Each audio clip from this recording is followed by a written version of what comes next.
Gracias, senador presidente. Adelante, por favor. Nos convoca ahora la glosa del sexto informe presidencial y vamos a iniciar hablando sobre el tema de la glosa social. Y quiero sintetizar en una sola expresión un tema muy complejo. En mi opinión, estamos ante un sexenio de fracaso ante el hambre y la pobreza.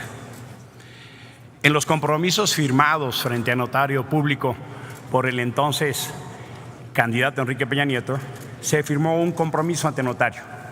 Y ese compromiso decía, entre comillas, hambre cero, erradicar la pobreza alimentaria.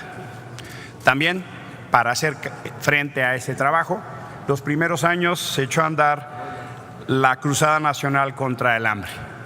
La verdad es que a tiempo visto, el resultado final ha sido un fracaso. Hoy prácticamente ya nadie recuerda la cruzada y los spots del sexto informe difícil nos pueden hacer convencer de que el hambre cero ha sido lograda y que la pobreza alimentaria ha sido superada.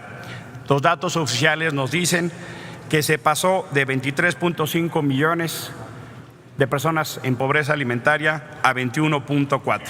Es cierto, hay que reconocerlo también, hubo una reducción, pero lo que tenemos que subrayar es que estamos muy lejos del hambre cero, como se estableció el compromiso. Hoy por hoy, en México hay millones de personas que se van a dormir con hambre, con sufrimiento y en pobreza. Son 4 las características que quisiera encerrar para analizar este trabajo. Lo que ha sido este sexenio en materia de enfrentar la pobreza y el hambre. 1, la mitad de la población vive en pobreza, como hace 25 años. 2, la desigualdad extrema genera un círculo vicioso que reproduce y hereda la pobreza. 3, la absurda contradicción de trabajar y vivir en pobreza. Y 4, la pobreza crónica de los pueblos indígenas y territorios aislados. La mitad de la población vive en pobreza, así como hace 25 años. Según los datos oficiales más recientes del Coneval, 62 millones de personas perciben un ingreso insuficiente para adquirir lo más básico. 21 millones de personas carecen del ingreso suficiente para cubrir la canasta alimentaria. Estos datos son de por sí escandalosos, pero más cuando nos encontramos en una de las 15 economías más grandes del mundo. Y por supuesto que lo que resulta hoy absolutamente crónico es que los programas enfrentados han sido un fracaso. O sea, a 25 años vistos estamos igual, nada más que con 16 millones más de personas en pobreza. Segundo, la desigualdad en México es escandalosa y ofensiva. El 1% de la población tiene el mismo ingreso que 72 millones de personas. México es uno de los países con peor nivel de distribución y mayor concentración de la riqueza. Esto se mide en el índice de Gini.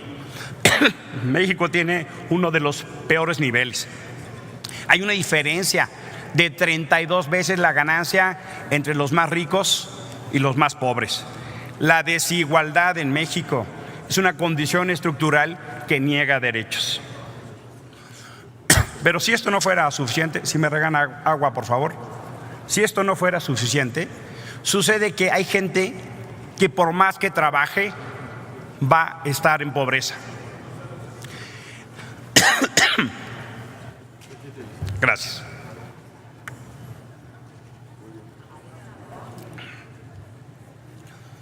No solo ellos o ellas, sino si trabaja su familia y también están en pobreza. Y eso sucede porque hay un modelo que reproduce desigualdad y hay un modelo que reproduce pobreza. Por eso, las poblaciones indígenas se encuentran entre la población que más sufre esta condición. 9 de cada 10 personas indígenas están en condición de pobreza. Requerimos entonces tener absolutamente claro que las políticas públicas están reproduciendo pobreza. Tenemos que tener claro que el Estado está reproduciendo pobreza. Tenemos que tener claro que se violentan los derechos económicos, sociales y culturales. Y tenemos que tener claro que también hace falta la protección de los derechos sociales de la población. Advierto que me preocupa que se esté generando una condición en el Senado donde toda la nueva ola de contrataciones no tenga derechos sociales. No puede el Estado reproducir condiciones de desigualdad. El Senado de la República no puede ser de esas mismas entidades que violente derechos sociales de sus trabajadores. Termino, señor presidente. Este modelo ha sido verdaderamente un fracaso. Y no solo tenemos que cumplir lo establecido en la Constitución, tenemos que generar condiciones para que la política pública Le ruego no concluya, reproduzca senador. pobreza. Muchísimas gracias por su atención. Muchas gracias.